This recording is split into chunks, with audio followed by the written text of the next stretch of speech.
I call this meeting to order. This is the Finance and Government Operations Committee for the City of Albuquerque City Council. All members are not present. We have 3 members present. 2 are excused as of right now. I have Councilor Lewis and Councilor Pena going to be attending via Zoom. And we have Pena now. Perfect. Awesome. This is a hybrid meeting where all participants will be in person or on video or audio conference. Members of the public have the opportunity to address the committee if they have signed up for public comment per the rules published on the agenda and our website Friday. We will call for the speakers when we get the individual agenda item you signed up for. And here are the public comment ground rules. Comments are to be addressed to the committee members only, not to the public. Each participant has 2 minutes to present, and any disruptive conduct will result in being removed from the meeting. We will now move on to agenda item AEC 25353. It's the implementation plan for a voucher task force and the city resolution, council resolution R24109. And I want to move for approval. Seconded by Councilor Baca. And do we have a brief on this? I can read it if need be. Okay. This EC is in response to R24109 and is the implementation plan for reforming the housing voucher program. R109 directs the Department of Health, Housing, and Homelessness to develop a more efficient and transparent system for administering and reporting on the city's housing voucher programs. This document outlines the resolution, primary goals, describes the structure for the housing voucher task force formed in response to the resolution, outlines the current practices for administering and tracking housing and motel vouchers, and includes an implementation plan and timelines. This implementation plan is divided into 3 phases: the planning and development, execution, and system rollout, and then monitoring and finalization, spanning from January 2025 to January 2026. It includes policy reviews, development of a centralized intake system, creation of a public-facing voucher tracking dashboard, and improves to data integration and service coordination. The program will be measured through reduction processing times, increased transparency, user feedback, and the effectiveness of the coordinating entry system in connecting individuals to appropriate housing solutions. Discussion from any of the councilors? Seeing none, no questions. Actually, I have to go to my notes real quick.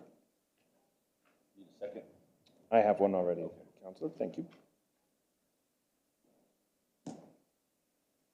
Because I think I had a question.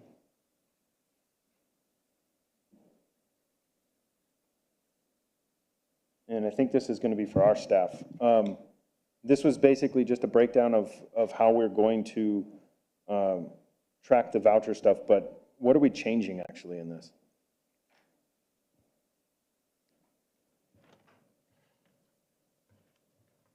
Chair and councilors, we are going to be improving the policies for the housing voucher program. So that is going to be reviewing a lot of the administrative requirements and the housing policies to see if we can work on accountability versus eligibility and see how we can streamline that. It is to develop a dashboard because they don't currently have a dashboard showing the real-time spend down of the vouchers. Okay. And this is also streamlining the central intake and referral system. There is a centralized system now, but not everybody's using it. Not everybody's using it the same. Not everybody's entering timely information. So that is going to be also included in the policies and made sure they're part of the contracts. And this is going to help with long-term tracking and to see what can be done to make the system more transparent and efficient. Okay, so this is going to help improve the functionality and efficiency of it because there's stagnance within it? Yes. Essentially, okay. And there's three subcommittees that are working on the different items. It's the policy subcommittee, the data subcommittee, and then the the Consolidated Entry System Subcommittee. Okay. Is the dashboard up and running, or does it still need to be? Chair, councilors, the dashboard is still in the process of being built. Okay. And are we planning on having that dashboard talk with the other dashboards within the city in the housing system? The administration? Oh, Director. Yeah, thanks for the There we go. question. So this dashboard that they're building out, they're currently going to build out, it's going to be in 2 phases. The first phase will be putting all of the data that we currently have online so everybody can see it. And then the second phase will be RFPing it out for contractors to bid for, and then building out a system where it can be integrated into the other systems. So we want to integrate into our current PeopleSoft system if possible, and then also into the HMIS system.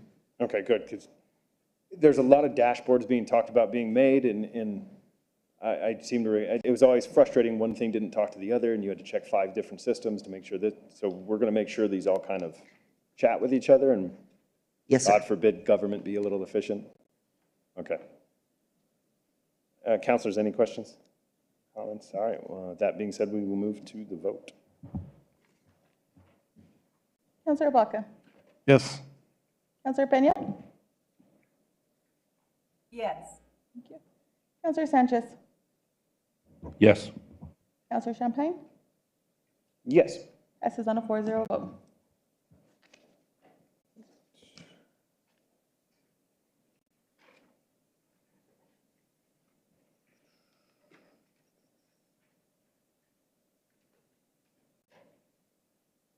And we pass on a 4-0? Okay. All right, we'll move on to item B, and that's going to be EC 356. EC 356 is approval for contract benefits claims Intelligent LLC. I move for approval. Second. Seconded by Councilor Baca. All right, EC 25356, this executive communication authorizes a professional and technical contract between the City of Albuquerque's Human Resource Department and the Benefits Claim Intelligence LLC, BCI. BCI will audit past medical claims paid by the city's health insurance vendor to verify accuracy. Contract will cost $850, funded through the group self-insurance fund or Fund 710. Without approval, the city cannot perform the audit, potentially failing to meet its fiduciary duties. No other entity currently provides this service. Councilors, any questions? Councilor Baca, or I'm sorry, Councilor Sanchez. Gotta get the sides right. Thank you, Counselor. Just got a quick question in reference to the way this is set up now and how it's been set up in the past. Can you give us a kind of an update on that?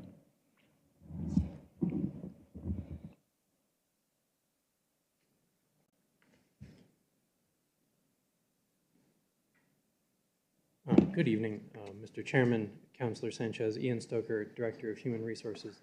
This is a new contract. It's not a repeat of an old one. It's would be a forensic audit of some of the billing and interactions that we had with Presbyterian Health over the last couple of years. I couldn't hear what you said, I Director. apologize.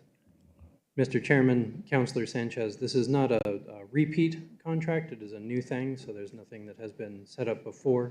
It's like a forensic audit of some of the billing and other interactions that we had with Presbyterian Health over the last couple of years.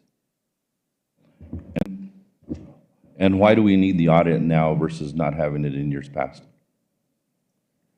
Mr. Chairman, Councilor Sanchez, this is different from like a routine or statistical audit where a company would come and pull a random sampling of cases. This particular audit with BCI would be to look at several areas, several discrete areas of larger compliance questions. And what are those discrete areas? There are 4 overarching areas. One was what we believe was an anomalistic increase in claims costs that was not otherwise explained. One was some duplicate claims that Presbyterian Health billed us for They have since identified some of those. We need to find out if there were more. Some of them are claims that they have asked for funding past the contractual due date. So we're trying to figure out whether we owe that money or not. And there was a potential PHI issue. We're trying to figure out if there was a breach or not. And didn't this happen in the past? Same kind of issues? And how did you handle them before?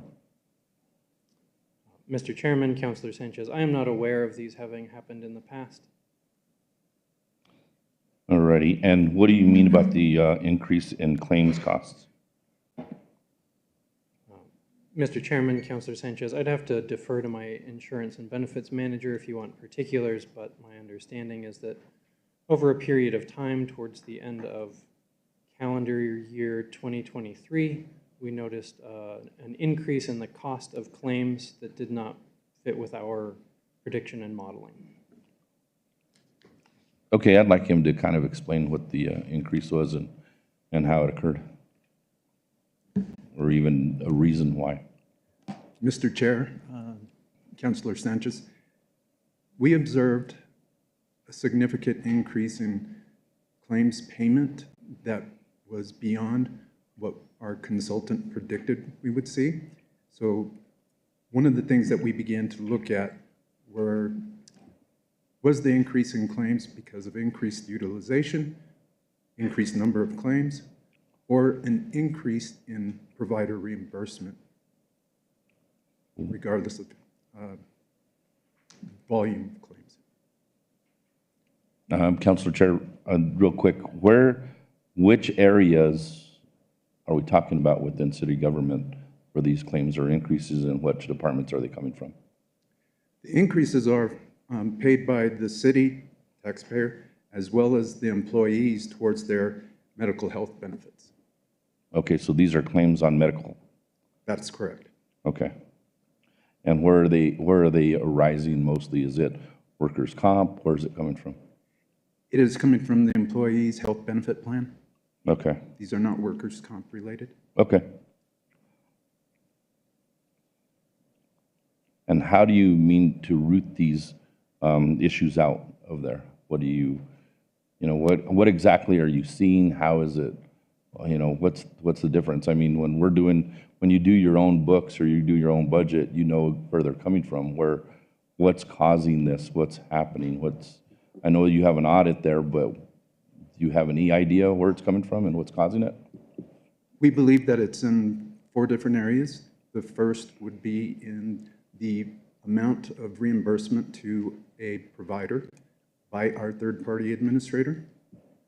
The second is potential duplicate claims that were described to us by Presbyterian. The fourth was claims that were stale dated, over a year old, where we were being requested to make these payments. And then the fourth area was what Director Stoker described as a potential breach of protected health information.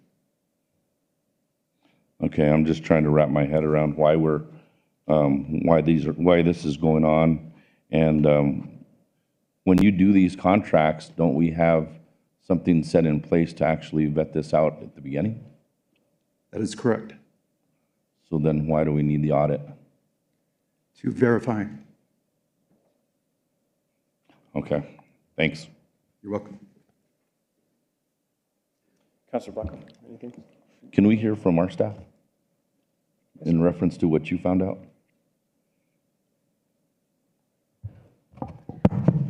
Reviewing, I didn't see anything out of the ordinary.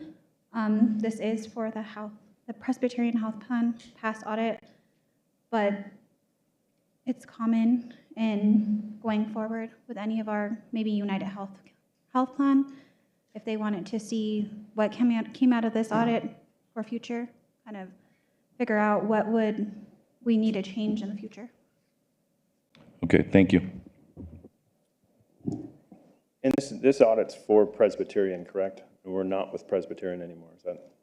Mr. Chairman, that's correct. Okay. I don't see any other questions. Councilors, we'll go to the vote then. Madam Clerk.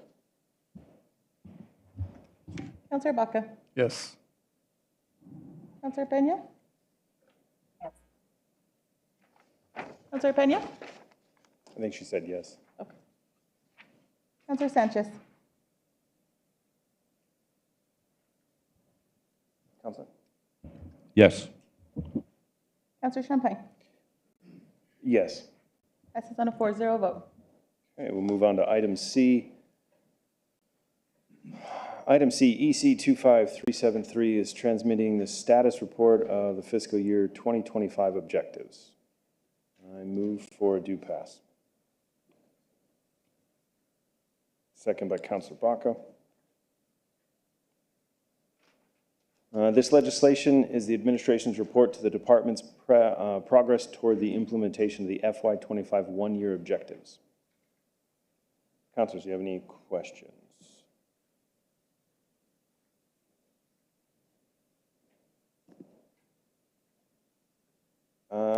I have one question, and it probably for administration. This was due in March, and we're sitting in May. What was the delay of the report?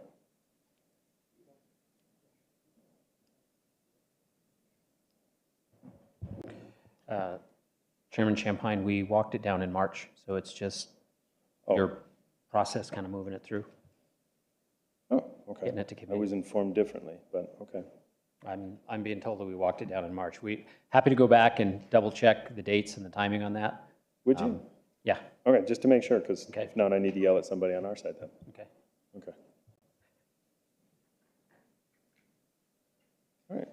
No other questions? We'll move to the vote. Madam Clerk?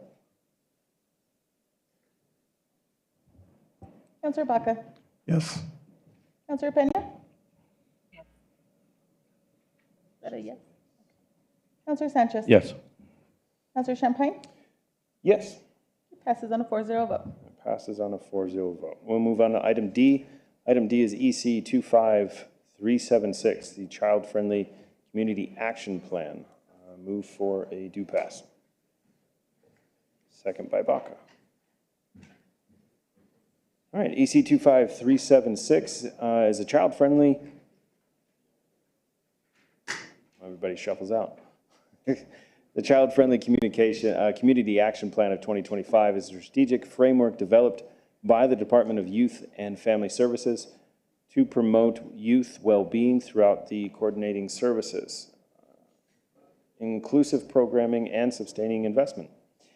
It was created in response to Resolution R2480 and aligns with the UNICEF, the Child Friendly Cities Initiative, to make cities more supportive of children's rights and voices. The plan emphasizes four main goals. First, it aims to evaluate youth voice and leadership by involving young people in surveys, advisory councils, and staff development efforts. Second, it commits to investing in youth through budgeting and policy, continuing to provide low-cost, high-quality programs in response to a growing demand, evidenced by a 33.6% increase in youth attendance from 2023 to 2024.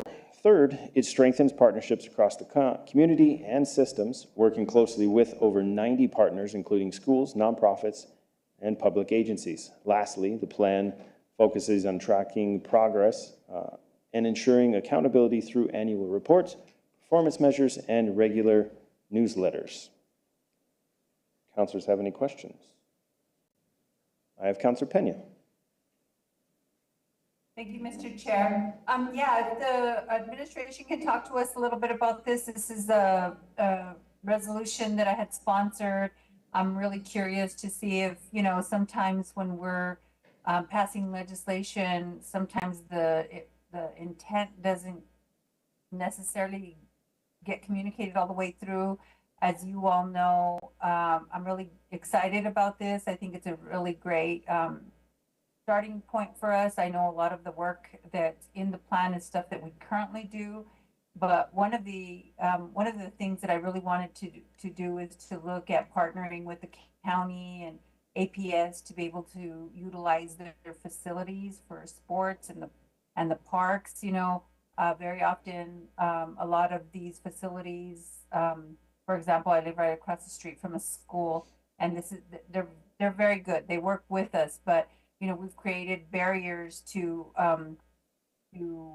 access to some of these buildings, like requiring insurance, and which is, I know there's liability associated with all this, but then we just have a building, right, that's just sitting there when kids can be utilizing it. So I just want to hear a little bit about the report, and then obviously talk a little bit about that.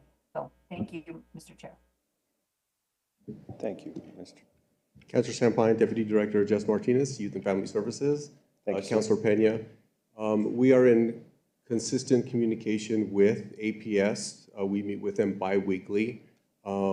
Anything that we have a collaborative effort with, we do discuss. The challenge with APS is they're fencing their facilities, us requesting the usage of those facilities, and does it fall within their realm of maintenance or not?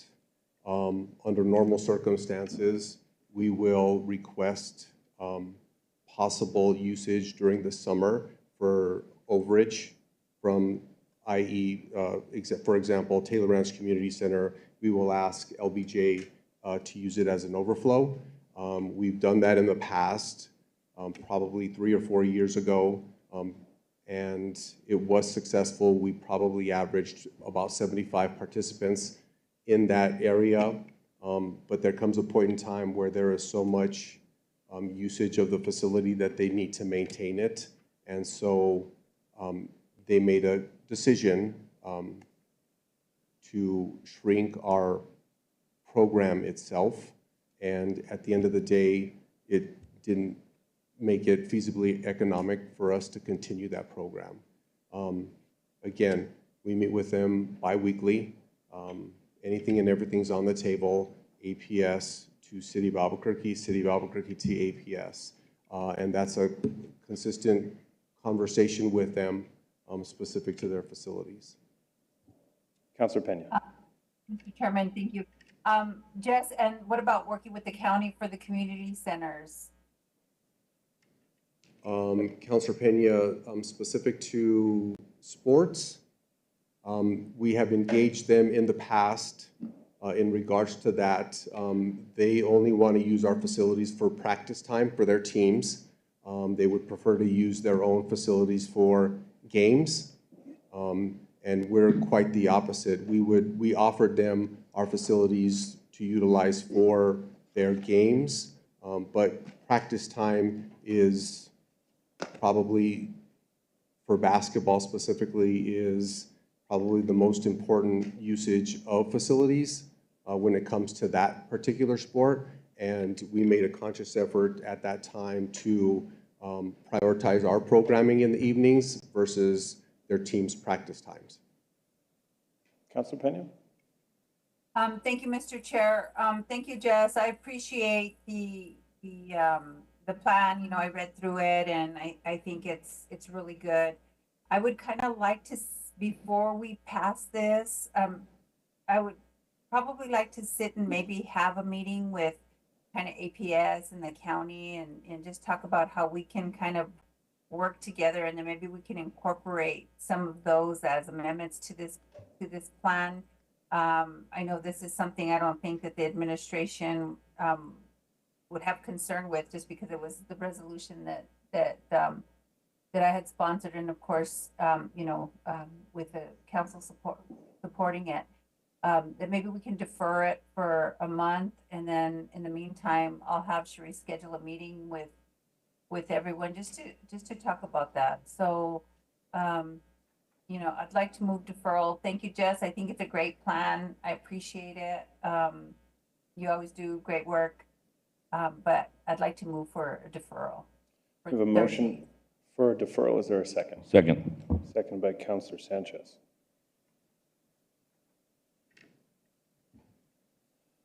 Any questions on the deferral? Okay. Is there any questions? I know we have a deferral on the floor, but I didn't think I got to anybody else for questions. I don't think there was any further ones. I didn't want to mess that up and Oren, okay. Then move on the deferral, Madam Clerk. Counselor Baca? Yes. Counselor Peña? Yes. Counselor Sanchez? Yes. Counselor Champagne? Yes, Passes on a 4-0 vote. and it moves for deferral on a 4-0 vote.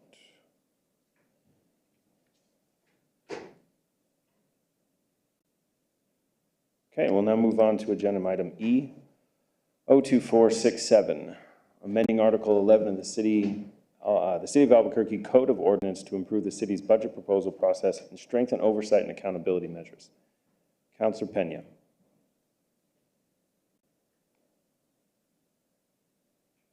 Thank you. I'm sorry, I couldn't unmute myself. Was that, yes, So this, the budget ordinance that we've been working on, we've been working with the administration. I think with the budget, capital budget, and now our city budget, a lot of our attention's been focused there. So I think we're gonna ask for a deferral once again to June 9th. we have a motion for Second. deferral and a second by Councilor Sanchez. Any discussion on the deferral? None? Madam Clerk. Counselor Baca? Yes. Counselor Peña? Counselor Sanchez? Yes. Counselor Champagne? Yes. Passes on a 4-0 vote. All right, on to item F. 02578 is adopting a new Part 3 in Chapter 9, Article 11 of the revised ordinance of Albuquerque in 1994 to be known as the Intoxicating Hemp Products Ordinance. And make a motion for a due pass. Second by Councilor Baca. And this ordinance creates a new ordinance regulating the sale of intoxicating hemp-derived products. Councilors, any discussion? Okay. I believe there's going to be amendments, Mr. Morrow. I would like to go through the amendments first before we have speakers, please.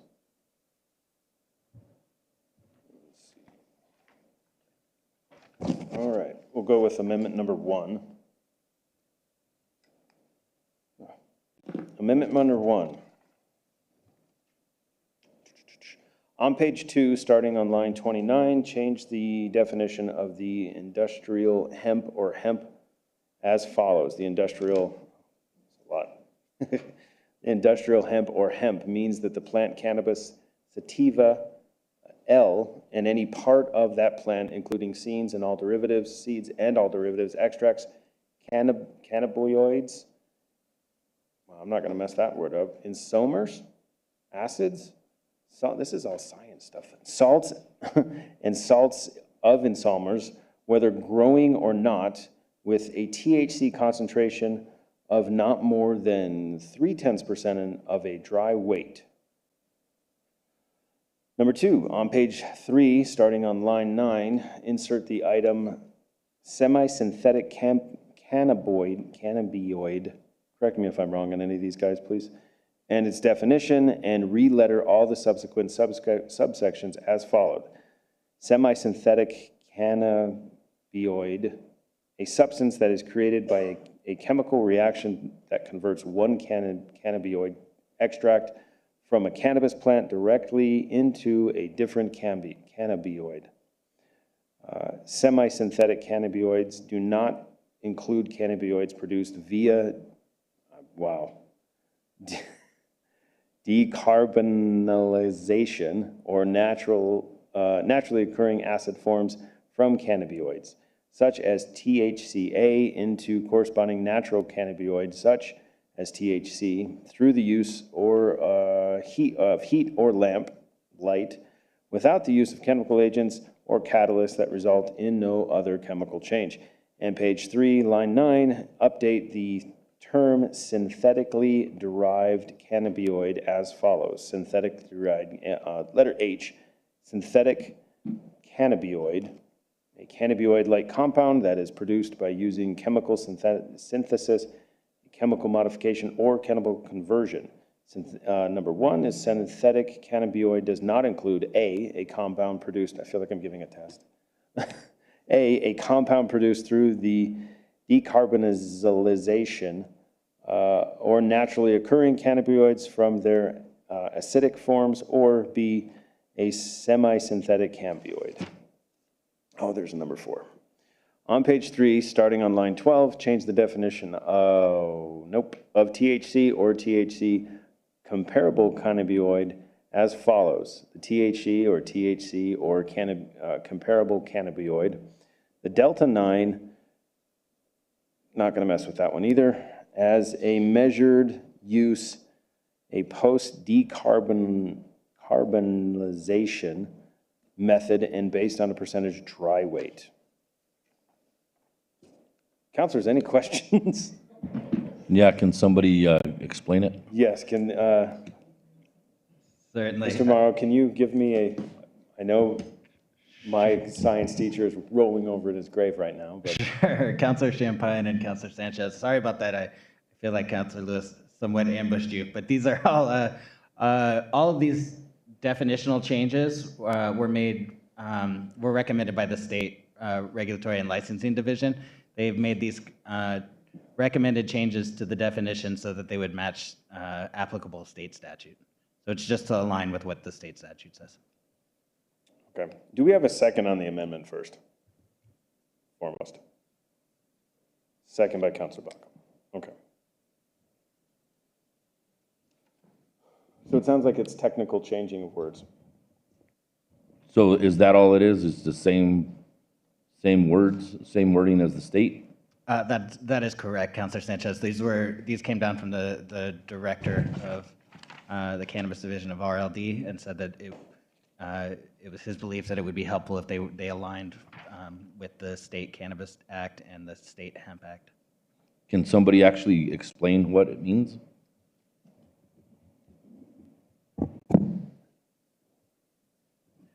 So, Councilor Champagne, Councilor Sanchez, the real thrust of it is that on a federal level, hemp is defined as what we all commonly know as marijuana plants or cannabis plants, but they have a THC concentration below 0.3%. So that's a federal standard that's also been adopted by the state for what hemp is actually, what differentiates hemp from what's sold and regulated in cannabis establishments. And so that's the definition for 1. Definitions for 2 and 3 are to differentiate products that have been derived from the hemp plant. So there, in other jurisdictions where THC and cannabis is outlawed, there have been efforts to create products that are an extract from these low concentration products. And this is getting to the purpose of this is to regulate and define what those products are so that they wouldn't be legal in Albuquerque. And what are those products that are legal in Albuquerque currently? Currently all cannabis is allowed in Albuquerque. We have dispensaries regulated by the state. What these products are extracts that are, again, derived from hemp and then used chemical extractions from hemp plants that are otherwise legal everywhere to create these secondary products that are like over-the-counter kind of gummies and things like that. And the purpose of this entire bill is to regulate those products so that they wouldn't be legal in Albuquerque. I still don't understand any of this. Councilor Sanchez, Councilor Baca might be able to help you with that. Yeah, thank you, Mr. President and Councilor Sanchez. We've got an expert here who's on the list to speak anyway. Maybe she'd like to come down or they would like to come down and provide. And then Councilor Pena, I'll get to you. I see your hand raised. Thank you. I was just going to kind of try to clarify a little bit for Councilor Sanchez. Okay. Thank you, Mr. Chairman and members of the committee. My name is Kim Rael, and I am co-founder and CEO of a company called SRE Wellness, which is based here in Albuquerque now, originally founded in New York with a business partner of mine. And we're a biotech company that does advanced formulations, which we license into the cannabis and hemp industries, and happy to share more with you. We came down to speak on the amendment, but my head of my lab and chemist is also with me, Charlie Villanueva. We'd be happy to just offer any more background on the technical questions. And Mr. Chairman, I could not say cannabinoid until I'd been in the industry for a year. So don't feel bad. There's a lot of jargon in this industry, but we've been studying it for a long time. If you'll give me a second, the big picture is in 2018, Congress passed, as part of the Farm Bill, the big mega Farm Bill, they legalized hemp, and they defined hemp, as you've heard, as the cannabis sativa plant with less than 0.3% THC. So what has happened since then, and that's now become known as the federal loophole, what has happened is many players in the industry have interpreted that to very broadly and have created a whole family of derivatives, isomers, including chemically synthesized cannabinoids, which I've come to call Franken-cannabinoids. The delta-8, the delta-10, THCO acetate, some fairly what I believe are unsafe and dangerous molecules in the way they're out there. And those are the molecules and the end products like vapes and high-dose gummies that I believe this ordinance is intended to restrict. Completely support that. So that's sort of big picture. We do have some concerns as a manufacturer based here in Albuquerque. We relocated our operations initially from New York to Colorado, and then when New Mexico passed our hemp bill, we moved our operations to Albuquerque, so we have our manufacturing in our lab here in the city of Albuquerque. There's some language in the ordinance that I think unintentionally sort of scoops in some of the good work that companies like ours are doing in the industry with the products that are being sold at unregulated, intoxicating vapes and gummies and whatnot out there that are high dose and causing harm. So we're here to kind of to advocate that for a well-regulated, monitored, tested industry, but also to be real clear in the ordinance language, should the council choose to move it forward, that it doesn't kind of throw the good out with the bad. Because we also work with cannabinoids like CBN, CBG, which are not intoxicating, but could be unintentionally thrown out. They're therapeutic and are used for sleep and inflammation, et cetera. So Charlie and I can talk to you all night about cannabinoids, but that's kind of the big picture, and happy to answer any questions you have. Councilor Sanchez. Thank you. I'm even more confused now. So it sounds to me that you have Delta 10, Delta 8 that are unsafe. So to me, I'm not a cannabis person at all. I don't care for it. I don't use it. I don't touch it. Just don't have any need for it. So for me to understand any of this stuff doesn't make any sense.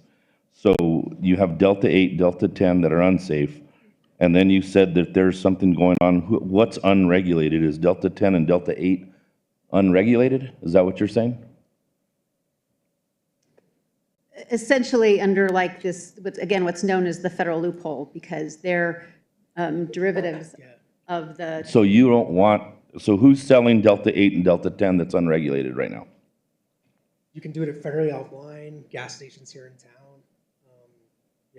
So they're cutting into your business, it sounds like. No, not at all. We don't touch those molecules. That's what So I'm just totally confused. Like I said, I don't even know how to even vote on this bill, because to me, it's just a very confusing type thing. So I still don't understand it. You still haven't made the case of what's going on here and what's happening.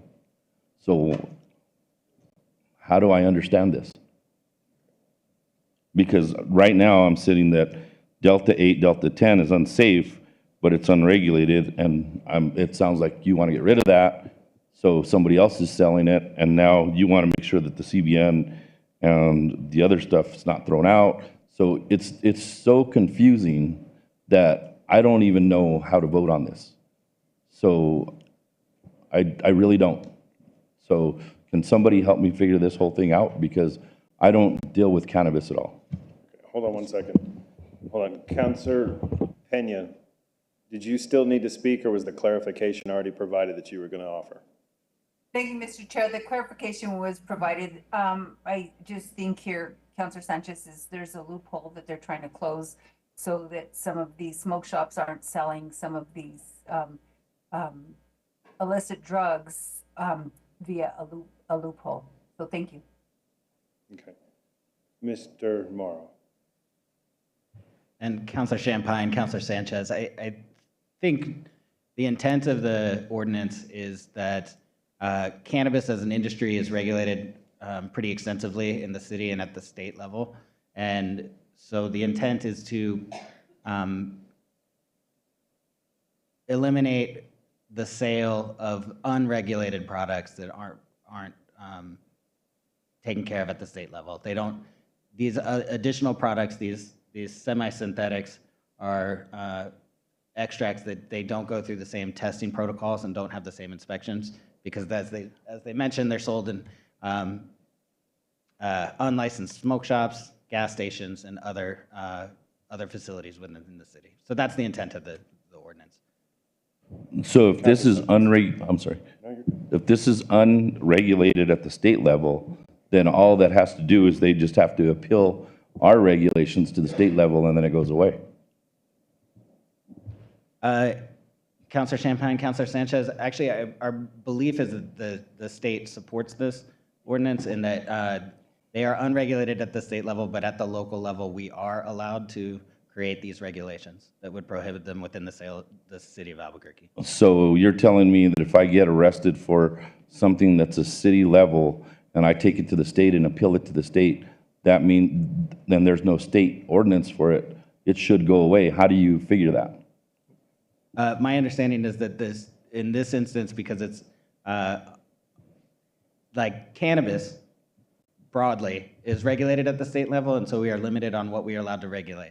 But these extracts and these semi-synthetic products are not. They're just within the federal loophole, and so the city is within its own home rule authority to regulate these particular products. Okay, I don't think you answered the question. If you get arrested for a crime in reference to us as the city level, and you appeal it to the state level, and there's no regulation, then yes, it is a loophole. So how do we uphold the city ordinance if somebody just wants to appeal it to the state? It doesn't seem to work that way. That's when we were law enforcement officers our whole time, you had to have that state and city ordinance. The same thing, let's say you're going to smoke, if cannabis smoking in public, if it's loosely dealt with in the state level, then how can we actually deal with it at the city level? It doesn't make sense to me. Okay. Councilor Champagne, Councilor Sanchez, I believe that it's lawful under, again, under the city's home rule authority, and I know that Councilor Lewis was in some discussion with the state, so I think, unfortunately, I think you may need to discuss with Councilor Lewis his understanding, but I do believe that it's within the city's home rule authority. Okay, and is this currently an illicit drug? And what's the schedule narcotic on it, is if it's an illicit drug?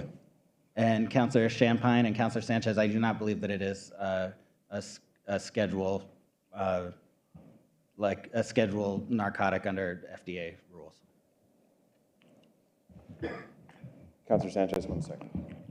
Yeah, Mr. Chair, I just wanted to agree with Mr. Morrow. Where there is no state regulation, the city is free to adopt its own regulations. They would not be appealable to the state. The city is free to set its own regulations, which are just city laws that the city enforces.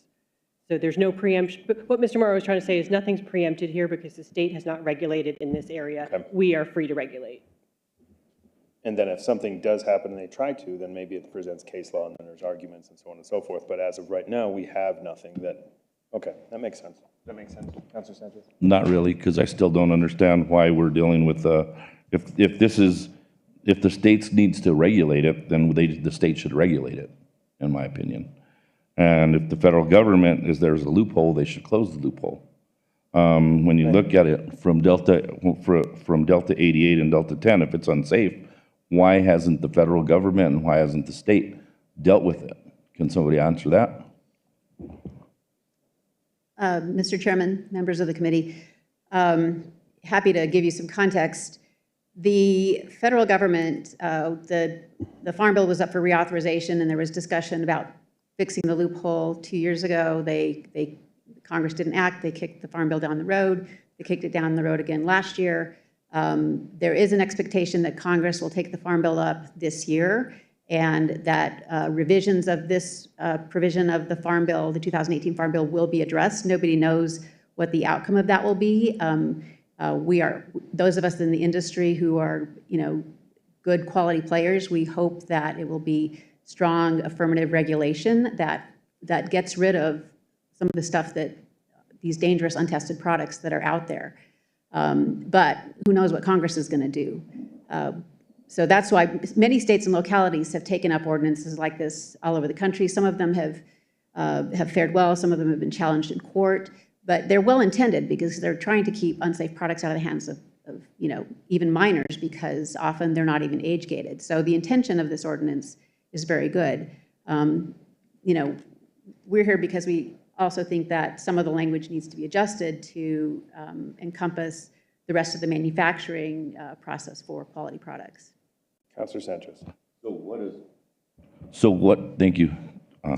So what does Delta 8 versus Delta 10 do that is so unsafe versus other cannabis products? Those isomers are relatively unstudied, so there's not any defined safety profile. Delta 9 is like traditional THC. People have been inhaling that for thousands of years. So that it's just relatively unstudied. It's not to say, hey, these are absolutely unsafe. They're just in the marketplace, and we're determining that safety live with individuals just buying it. So everything's tied to money. So I'm just not understanding what the issue is here. I mean, to me, it's just very, very confusing. I don't understand either side of the story right now. I am having a hard time voting on this bill because I don't understand it at all. Okay, well, we are on just an amendment right now. So let's look at the amendment that is changing technical terms on it right now. And then we can move to the bill and we can decide again, if it passes, we have time to go through to committee to learn more before it goes through the full council. Councilor Baca. Thank you, Mr. President. I was going to say the same thing. This is the sponsor's amendment that came down from the state regulatory licensing. I'm for it. The broader bill itself, obviously, the sponsor's not here, so my suggestion is we'll speak more on it at the full council for sure, and ideally that he'll have some experts here to help us with this on some of the technical aspects. And just as a public safety note, kids, pay attention to chemistry and biology because it does come back. It does.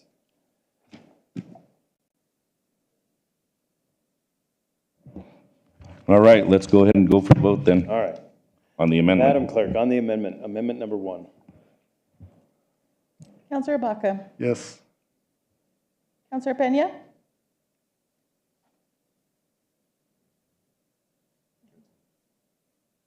Councilor Pena?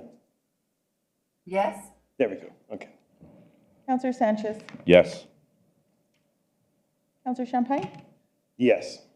On a 4-0 vote. Okay, we'll move on to amendment. We're going to enable that amendment number 2. I believe the committee has labeled it C, but we'll move it to 2 by Councilor Baca. Bypass B, yeah. C, yes, sir. Thank you. Thank you, Mr. President. This is on page 3, line 29, section 911-3-4, add the following subsection. So it's up there for folks to read unless you want me to read the entire thing. Essentially, the intent of this bill is 100% support it. However, some of the language scoops in some folks that, some of the good players, as we've heard. And so this just to make sure we focus on those bad players. So I would urge your support. We have amendment number 2 by Counselor Baca. Do we have a second? I will second it.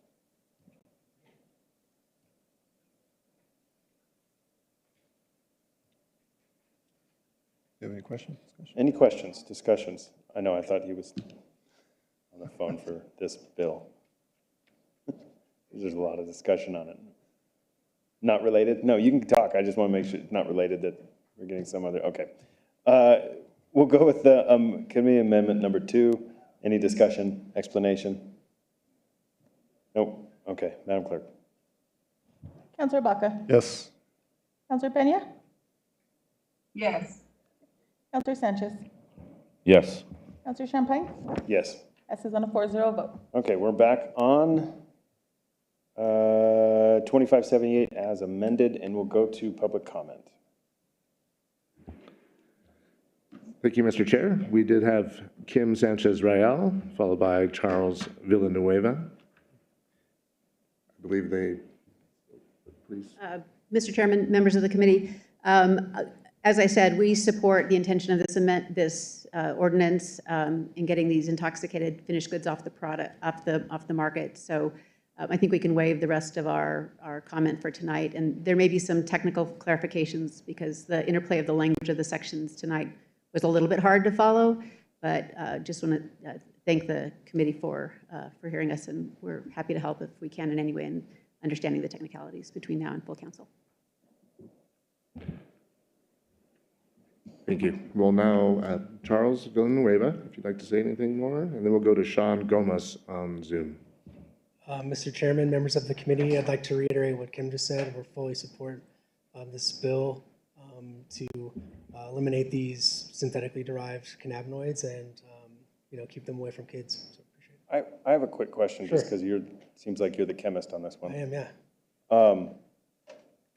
And to help me kind of understand it a little bit, so obviously you pull the THC to sell, you pull it out of the plant, and are they using the leftover hemp side of it and adding in synthetics to get a reaction, or more powerful reaction, or the similar reaction? So great question, Mr. Chairman. So effectively when that farm bill passed, people had a glut of CBD. And so hemp is like primarily CBD. It's just like the way it grows. It's very little THC. What some, call them clever, call them malicious chemists did was take CBD and convert it into Delta-9 THC, which is like the normal THC that you get from cannabis plants. When they do that, it's high heat, high acid typically, and so it will produce like this soup of cannabinoids that are either undefined or dangerous, potentially dangerous, like Delta-10, Delta-8. And so these are just isomers. So like, as you imagine, the CBD that they get is like reacting, it like ends up in different areas, and sometimes it's Delta-8, sometimes it's Delta-9, sometimes it's Delta-10. All those cannabinoids are psychoactive or intoxicating, but they're technically legal because they're derived from the hemp plant. So because They don't have THC. So not initially. So Okay. that's the loophole, right? So like they're like, hey, we got CBD from a hemp plant. It was below 0.3% THC, and there's no basically elimination of that synthetic pathway in the bill. So because it's hemp derived, it is technically federally legal, and you can sell it at a gas station and sell it online.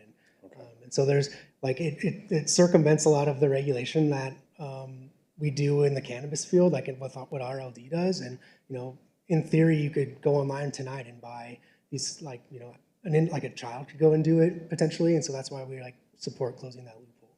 Okay. Thank you, Charles. Councilor Sanchez. Yes, Mr. Chair, I just wanted to see if we can make a motion to move for no rec. You kind of didn't understand it either as we were talking, so I think we need to educate ourselves a little bit more between now and council. Okay. Let's go through one more public speaker, and then we'll go with that. Thank you, Mr. Chair. We have Sean Recognize your motion. Gomez on Zoom. Oh, I forgot there was one more. No, we're good. Chairman, I also work with Kim and Charlie, and I wanted to support this ordinance with amendments as well. I think we are doing the right thing here, protecting this industry and creating safe products, and really building a new industry. within Albuquerque that's safe and then effective for the future. So thank you. Thank you, Mr. Chair. That concludes comment. Councillor Sanchez. Thank you, Mr. Chair. I just wanted to make that motion to move to council without rec. We have a motion to move without recommendation. Second? Second from Councillor Baca. Yeah, we've got our homework, guys, so we need to pay attention to this, try to understand a little better. But all right, we have a motion for a due pass without rec. Madam Clerk. Councillor Baca. Yes. Councillor Peña. I'm sorry, Mr. Chair, I was actually just trying to get clarification on the motion because I don't think we can do a due pass with no rec. So can the motion be clarified? Is it for just a no rec to full council or? Yeah, that was exactly it. It's a no rec, it's not a due pass with no rec? Council Chair, that is correct. Okay. It's just a no recommendation? Yeah. Okay. Full council. Thank you, Councillor Peña. Okay, I just wanted to make sure. No, I knew you're what I good. was I'm still voting learning on, all the so ins and outs I- and I- the terminology, so we're good. I Thank appreciate you. it. Yes. Madam Clerk. Councillor Sanchez. Yes. Councillor Champagne. Yes. Passes on a 4-0 vote. Okay, move on to agenda item G. It's going to be 02581. And this is correcting citations in Article 7 and Article 8 of the city charter relating to the definitions and campaign financing. And I move for a due pass. Second by Councilor Baca. It's me and you tonight, Baca. Councilors, any questions? This, let me give you a brief. This ordinance makes 4 clerical corrections to the city charter that were amended in the 2024 election bill. All 4 corrections are related to incorrect numbering in the bill that was passed. Councilors, any questions? Just need a quick explanation. Mr. Morrow.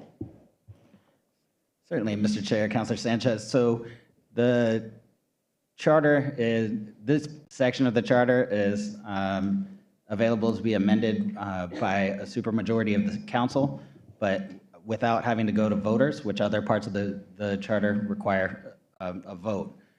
In this case, there were a couple of mistakes in the bill that was passed by the city council that had missed lettering on some of the paragraphs.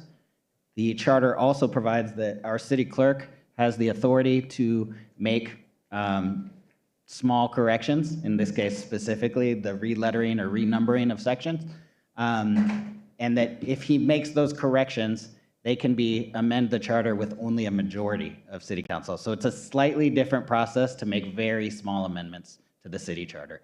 And so in this instance, the city clerk has noticed some errors in the bill that was passed by a supermajority of council, and he's using this other procedure that allows these very small amendments to go through with just the majority of council. Thank you. Is there anything that would affect any of the elections or just clerical changes? They're literally just clerical changes to say, like paragraph C is now paragraph D, and I think there's a paragraph G that's now a paragraph H. I think. Thank you. And Mr. Chairman, members of the council, I think what happened is in the cleanup bill, we renumbered the definitions and we caught most of the references, but there were 4 that appeared to have been missed. So. Thank you, Mr. Watson. Any other questions? All right, Madam Clerk. Councillor Baca. Yes. Councillor Peña. Yes. Councillor Sanchez. Yes. Councillor Champagne. Yes.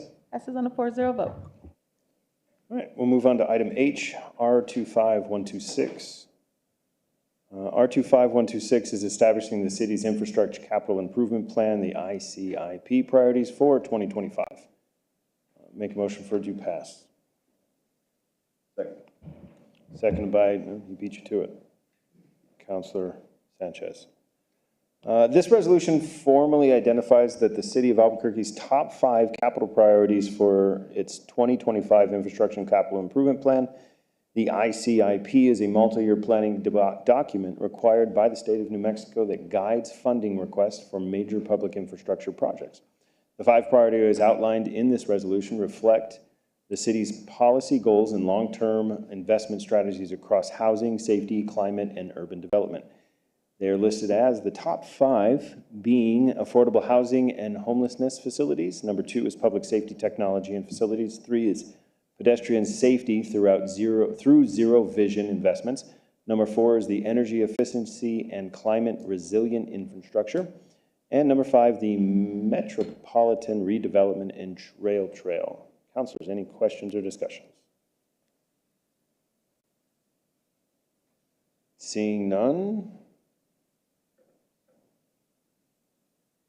From you, I don't have anything either. Oh, why 5? Sorry, I apologize. Mr. Chairman, councilors, the total ICIP is about 150 projects based on the City of Albuquerque's capital implementation program, the GEO bonds that we vote on every 2 years. 2 administrations ago, the administration decided that they wanted their top 5 priorities added to the ICIP. This resolution comes out of IGR, our Intergovernmental Relations Committee, and just solidifies with a council and administration agreeing on the top 5. Okay. Makes sense. Seeing no questions or comments, we'll go to the vote. Madam Clerk. Counselor Baca? Yes. Counselor Peña? Yes. Counselor Sanchez? Yes. Counselor Champagne? Yes. Passes on a 4-0 vote. Passes on a 4-0 vote. And we'll move on to item I, R25130, amending the adopted capital amending the adopted capital implementation program for the city of Albuquerque by supplementing current operating grant appropriations and approving new projects. Move for a do pass. Second. Second by Councilor Sanchez. This resolution amends the City of Albuquerque's Capital Improvement Program, the CIP, to authorize new state-funded projects and supplement existing operating grant appropriations. The appropriations reflect grant funding approved by the State of New Mexico legislation in 2023 and 2024. The resolution ensures that the city has legal authority to expend those funds once the formal agreements are executed.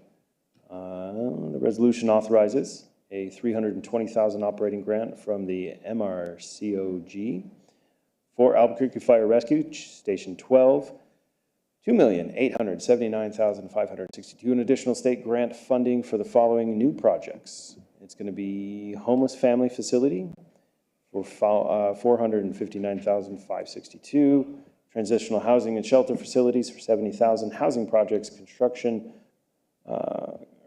constructed for $2 million, Manzano Mesa Pickleball Court for $150,000, and rail yards infrastructure improvements for $200,000.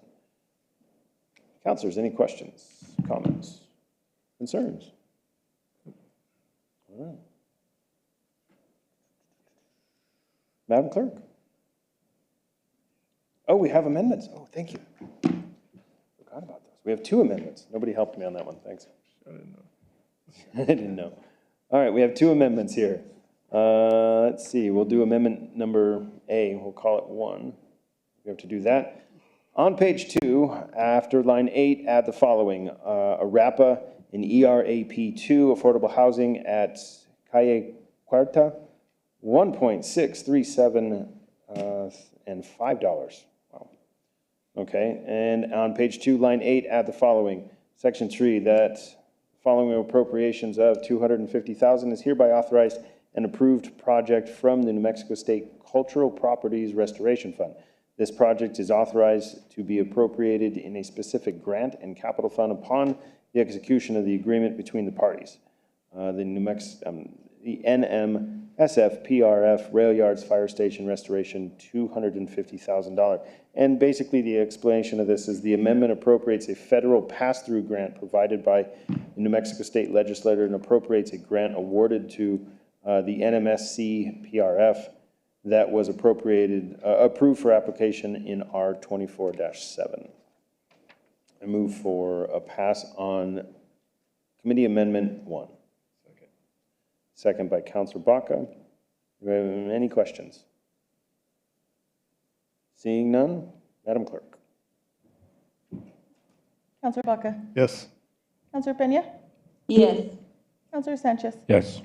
Counselor Champagne? Yes. Passes on a 4-0 vote. Passes on a 4-0 vote. We'll move on to, there's a second one. Put my little notes. Second amendment, number 2, committee amendment number 2. On page 2, line 9, insert the following, section 4, that the following project scope be changed. The project title is the Tierras Arroyo Biozone, San Miguel. I'm not really doing good with long words today. Councilor Baca, what is that word? The San Miguel Archaeological Site? Archaeological site. Thank you. In District 9. And the scope is extended to include plan, design, construction, development, equipment, reconstruction, renovate, expand, repair, enhance, and otherwise improve parks in Council District 9. Explanation is that the scope change allows for a broader use of the funding while remaining in the Parks and Recreation Department. Move for a due pass. Any discussion? Second already by Baca. Seeing no discussion, Madam Clerk? Counselor Baca? Yes. Counselor Peña? Yes. Counselor Sanchez? Yes. Counselor Champagne? Yes. Passes on a 4-0 vote. And we're back on the bill as amended, gentlemen and ma'am. Any discussion on our 2513? Seeing none, we'll go to the vote. Counselor Baca? Yes. Counselor Peña? Yes. Counselor Sanchez? Yes. Counselor Champagne? Yes. Passes on a 4-0 vote.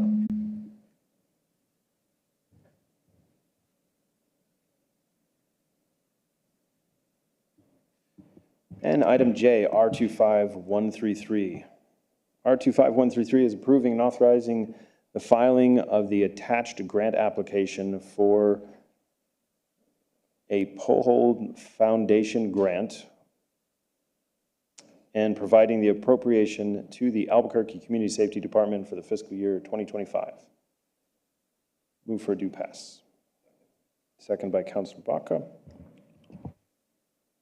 And this resolution proposes to approve and authorize the submission of a $5,000 grant application to the Poland, I think I'm saying it, Polad Foundation, and appropriate the funds to the Albuquerque Community Safety Department in the fiscal year 2025. Approval of this resolution would support ACS in its efforts to provide a holistic, trauma-informed responses to calls for service. Councilors, any questions?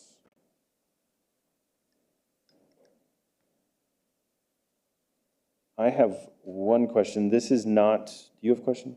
Oh, okay. This is not match funded, is that correct?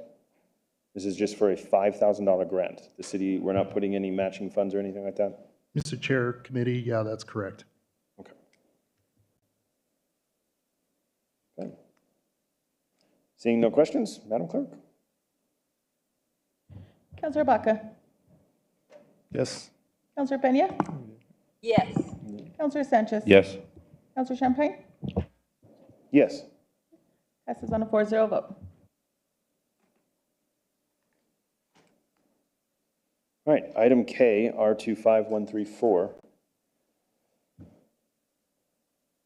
134, approving, authorizing, and filing of the attached grant application for a violence intervention program grant from the Department of Justice and providing the appropriation to the Albuquerque Community Safety Department in the fiscal year 2025. Make a motion for a pass. Seconded by Councilor Baca. Yes, Mr. Soares. Council Chair Champagne, we have ACS here to speak to this, but we have learned that the granting agency has lost their funding, so we don't need to move forward on this one. Okay. And ACS can speak to it if you need more detail. Yes, Director. or your appointee. Hi there, Chair. Jeffrey Bustamante. Yes, since this had been, we entered it into an MOU with the VERA Institute, and since then it had been walked down, we were notified that this federal funding had been pulled and was no longer available. Okay. Perfect. Well, that's unfortunate. So with that being said, do I just make a motion to remove? Withdrawal? We've already made the motion to approve, so do we have to vote on that and just vote it down and then move to withdrawal? Okay. Councilor Baca will make a motion to withdraw. I will second. Madam Clerk? Councilor Baca? Yes. Councilor Peña? Yes. Councilor Sanchez? Yes. Councilor Champagne? Yes. Passes on a 4-0 vote. Okay. Next time. And we're moving on to agenda item number L, R25142, approving the Transit Department's service equity analysis of the proposed ABQ Ride Forward Recovery Network. Motion for a due pass. Second. Second by Councilor Baca. Councilor Baca. I urge your support. Do you want to read a brief summary of it and explain it, please? Sure. No, we'll just move on. This resolution is for approval of the Transit Department's service equity analysis of the ABQ Ride Forward proposed recovery network fixed route only as required by the Federal Transit Administration per their Circular 4702-.1b, implementing Title IV of the Civil Rights Act of 1964. This requires recipients of FTA funding to conduct an equity analysis for any major service changes and for the recipient's governing body to review and approve that equity analysis. Approving this equity analysis will provide transit the approval to begin implementation of their recovery network plan, which the original draft was transmitted to council in July 2024. All right. Mr. Hertz, what does all that mean, please, sir? Thank you, Mr. Baca. Mr. Chair, members of the committee. So this is really as Councilor Baca referenced, the recovery network plan was transmitted to council back in July of 2024. But just like any other major service change, before transit starts to implement that change, they have to do an equity analysis per FTA requirements. And so this is a similar process they've done with when we had free fare, some of the other major service changes. And so this is just a requirement per FTA requirement. Okay. I do see the directors here tonight.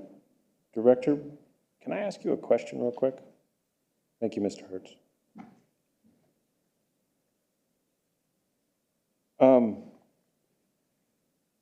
It says fiscal year of 2025. That's going to be over in about 2 months. How are we planning on spending this money before then? Am I reading it wrong, or you can correct me if I'm reading it improperly, but Mr. Chairman, there's no money involved in being spent with this equity analysis. It's just the analysis of the network that we'll be implementing. Are you going to be able to fully execute this analysis then within the, because it was said it's in a fiscal year, correct? Mr. Chair, yeah, we don't have any intentions of implementing this entire network this year. This is just a network analysis for the changes that we are proposing over the next 3 to 5 years. And what do you do with the results of this analysis then?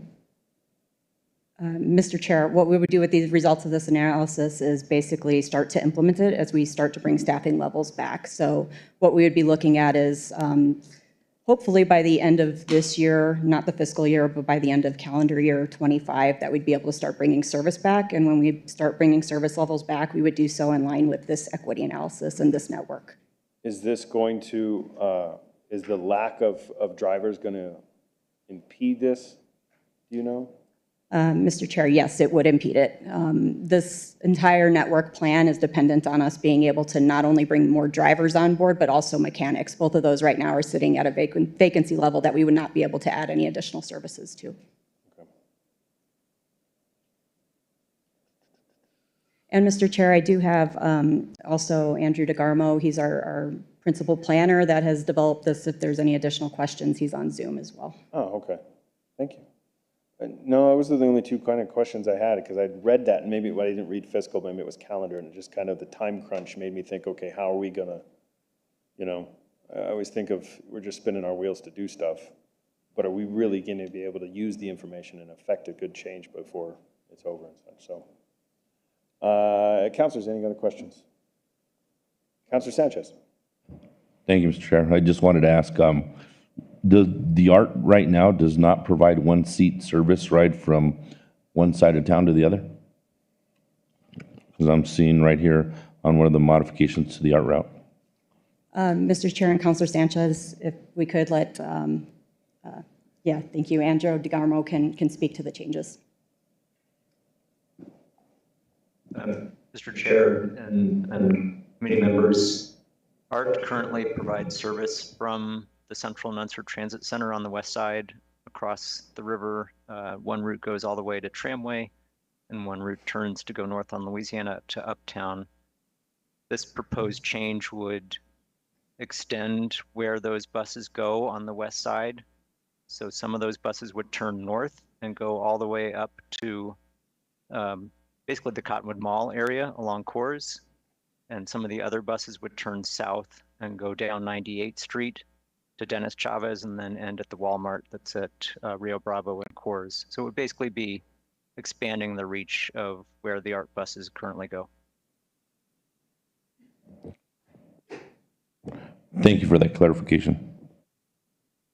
That brought up a question. Thank you, Councilor Sanchez. If it's expanding where the ART, are they going to have to adjust the medians and make them like they are in Central?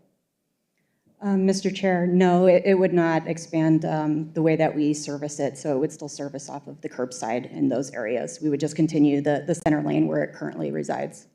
Okay. Okay. Questions? No? Mr. Bill? Okay. Thank you, Director. If there are no more questions, we'll go to the vote then. Councilor Baca? Yes. Councilor Peña? Yes. Councilor Sanchez? Yes. Councilor Champagne? Yes. Passes on a 4-0 vote. All right. Passes on 4-0. Item M, R25143. Correct? Yes. Yes. Is that where we're on? Okay. Thank you. Authorize and filing of applications with the Federal Transit Administration and Operating Administration of the United States Department of Transportation for the Federal Transportation Assistance authorized by 49 U.S.C. Chapter 53, Title 23, United States Code, or other federal statutes administered by the Federal Transit Administration. Move for a due pass. Second. Second by Councilor Baca. Councilor Baca? Thank you, Mr. President. This resolution authorizes the City of Albuquerque to apply for financial assistance with the Federal Transit Administration and comply with the terms of the award. This resolution is needed to inform council about a grant application submitted by the Transit Department as required by city ordinance that mandates direct grant applications are to be approved by the City Council. The resolution authorizes the CAO to execute and file the following regarding applications for federal assistance from FTA. Applications for federal assistance on behalf of the City of Albuquerque with the Federal Transit Administration for federal assistance authorized by 49 U.S.C. Chapter 53, Title 23, United States Code, or other federal statutes authorizing a project administered by the Federal Transit Administration, annual certifications and assurances and other documents required by the Federal Transit Administration before awarding a federal assistance grant or cooperative agreement, and grant cooperative agreements with the Federal Transit Administration on behalf of the City of Albuquerque. I urge your support. All in one. Mr. Hertz. And this is something that when reading through it, and I noticed that, and maybe the administration can answer this or the director can, but we've had similar resolutions in nature that have come across authorizing the City of Albuquerque to apply for financial assistance with federal guidelines and such, but this resolution is different because it directs the resolution specifically authorizing the CAO to execute or file the applications for federal assistance and not the Transit Department. Is there a reason why it specifically says the CAO on this? We'll go to the director then? Okay. Or Whoever wants to raise their hand. It's a group effort, guys. We'll work through it. Mr. Chairman, so it's in line with our FTA certifications and assurances. So those certifications and assurances are signed off by both our city attorney and the CAO. So it is just to match up with that. Okay, so it's not really giving the CAO the control over it specifically for a reason or something, or? Mr. Chairman, no, that's correct. It is not. It still is in such authorizing the department to accept those grants. Okay. Do you concur? Chair Champagne, I do agree, and we've talked before, the buck stops at the top, and the FTA wants assurances from the very top level before they'll let the department execute. Okay. Councilors, any questions? No? Thank you, Director. None being seen, Madam Clerk? No, wait a minute. No, we're on 43. Okay, we're on 43. I was getting ahead of myself. Okay. Counselor Baca? Yes. Counselor Peña?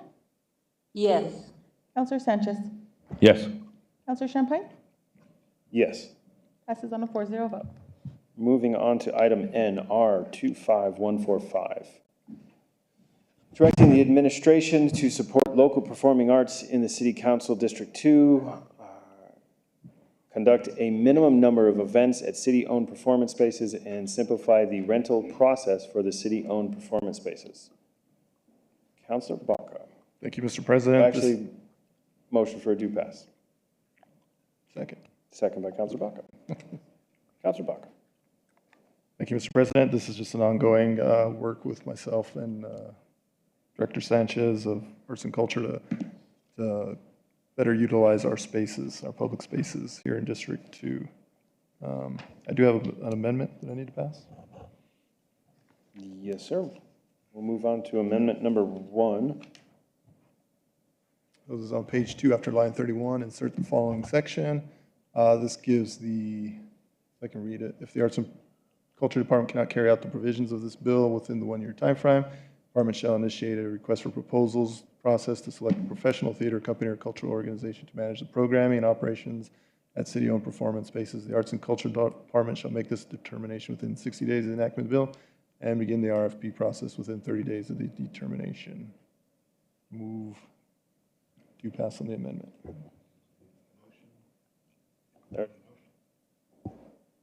There's a motion. Right. I have a second. I'll second it. I just have a question. Sure. On the amendment. Councilor Sanchez.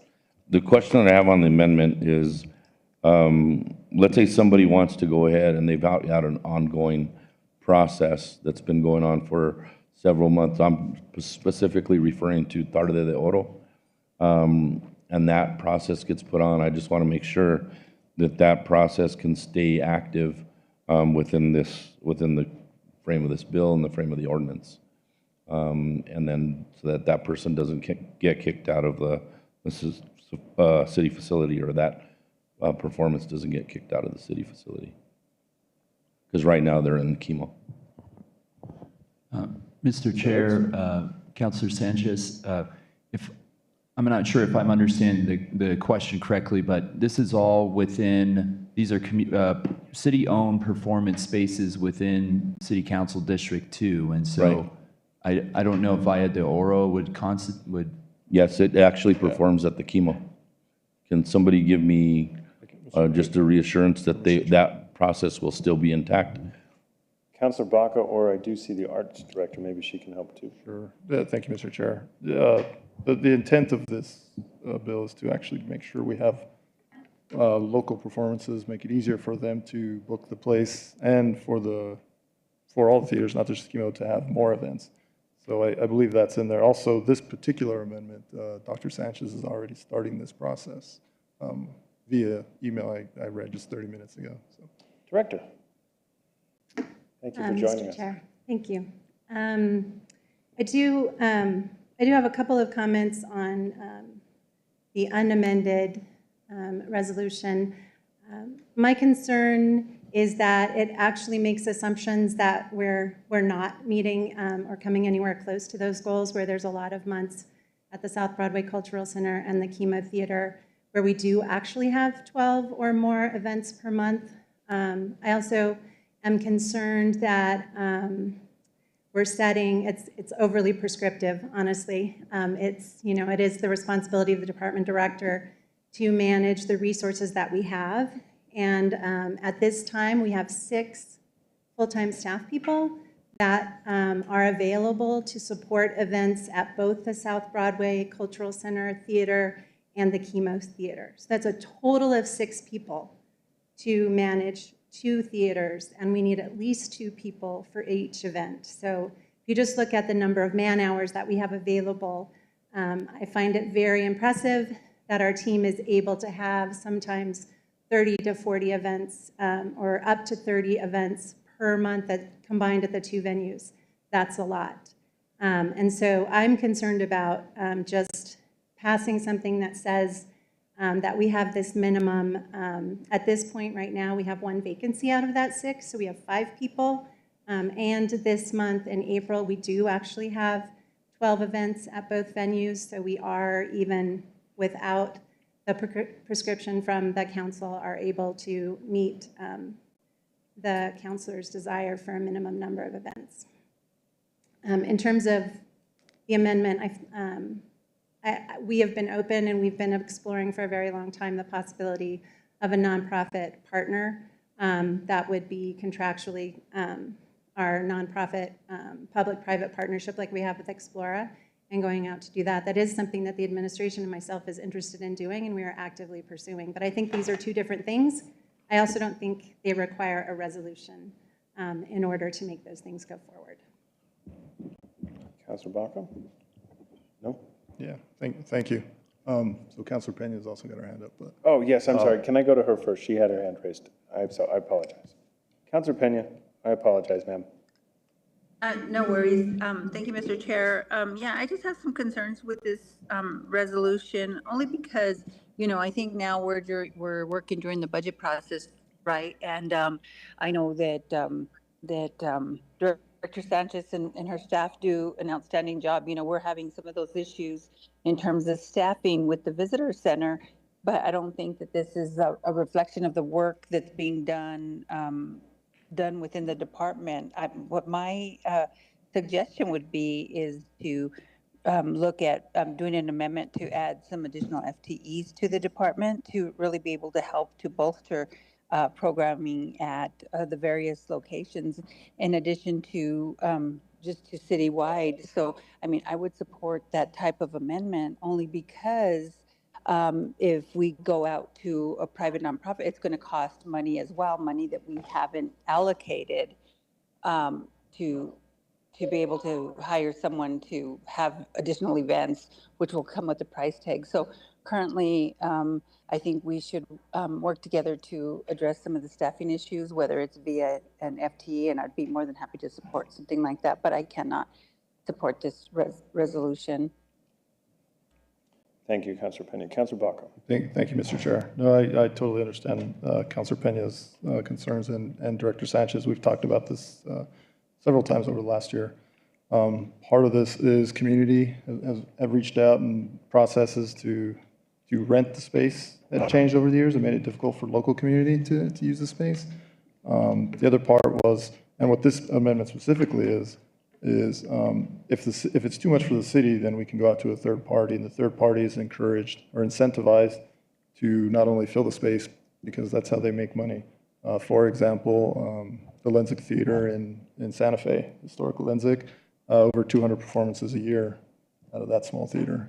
Our convention center, that's run by a private nonprofit, or I'm sorry, not a nonprofit, it's a third party that runs our convention center, and that they're incentivized to book it.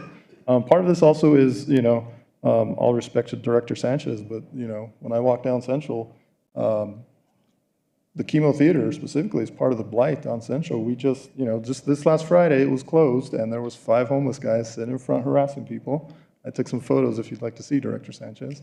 That's a Friday night, 7 o'clock, downtown Albuquerque. We recently voted this body to start holding the empty buildings, the property owners accountable. I'm just holding ourselves to that same standard. Hey, this is one of our properties, we can do more. And the bill itself actually offers, if you read through it, offers multiple options to do this. So it's not saying you must do this, it's here's some options for you to do. You can go through third party, you can bring in other vendor types. For instance, Director Sanchez is going to be doing some pop-ups. That's part of that as well, actually bringing in those empty spaces during the day, so it's not being run as a theater.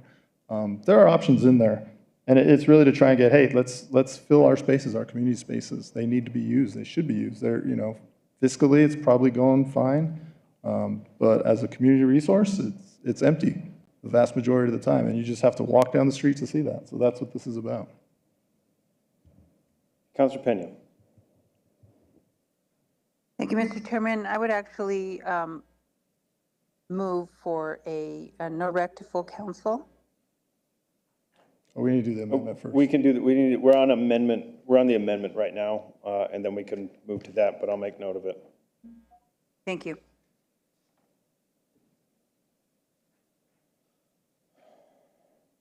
So let me get this amendment right, so basically if they can't afford or they can't, if the resolution says, if the resolution passes and they can't accommodate for this, then we can put out an RFP to hire a company like they do with the convention center. Is that correct? Correct. Which is what they're actually doing right now. And this is just for those 2 locations? Because the convention center is already being used? Yeah. Yes. Here in District 2, the only 2. We had others, but we're not using them anymore. Okay. I urge your support.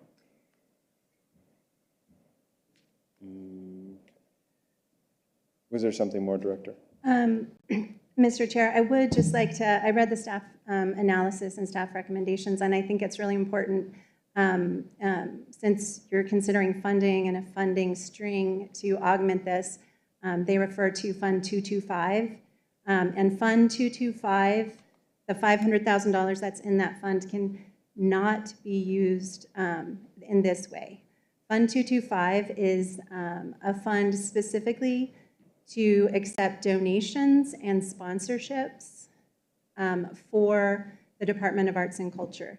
Every single donation and sponsorship that comes into 225 comes with purpose. That means it can only be used for that purpose exactly. So there might be a donation that comes in, it's marked as a donation for example, the Balloon Museum. That can only be used for the Balloon Museum. To my knowledge right now, there's no funding available in 225 for either the Chemo or the South Broadway Cultural Center. It also refers to bringing in the rental fees and ticket fees, I think, into 225. That is also not allowed.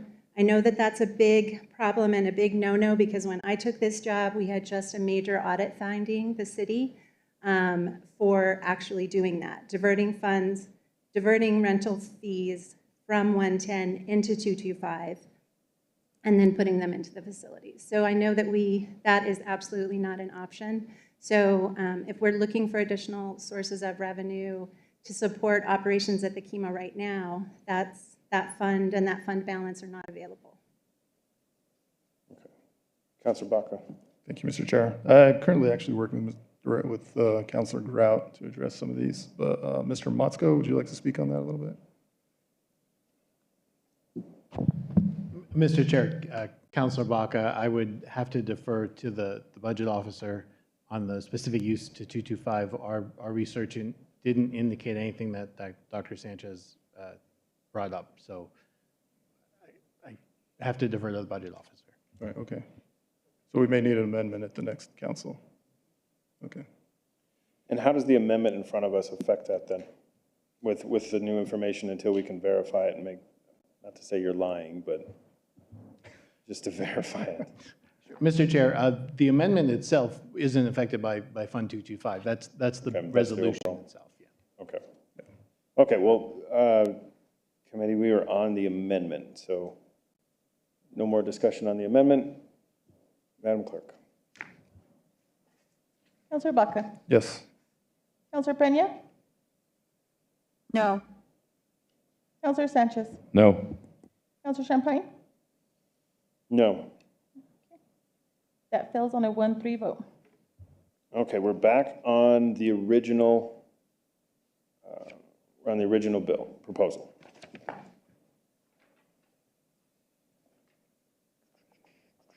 Unamended. Correct, there's no other amendments, I didn't see any. Okay. Counselor Pena. Thank you, Mr. Chair. Just my apologies. I was in my home office via Zoom, and now I'm actually at a community meeting. So, you know, that's the work that we do here at council. Yes, it so is. I'm doing dual duty. I just wanted to make a motion for a no rec to full council. There is a motion for a no rec to full council. Second. Second by Counselor Sanchez. Any discussion? Seeing none, Madam Clerk? Counselor Baca. Yes. Counselor Pena. Yes. Counselor Sanchez. Yes. Counselor Champagne. Yes. Passes on a 4-0 vote. And there being nothing more on the agenda, this meeting is adjourned.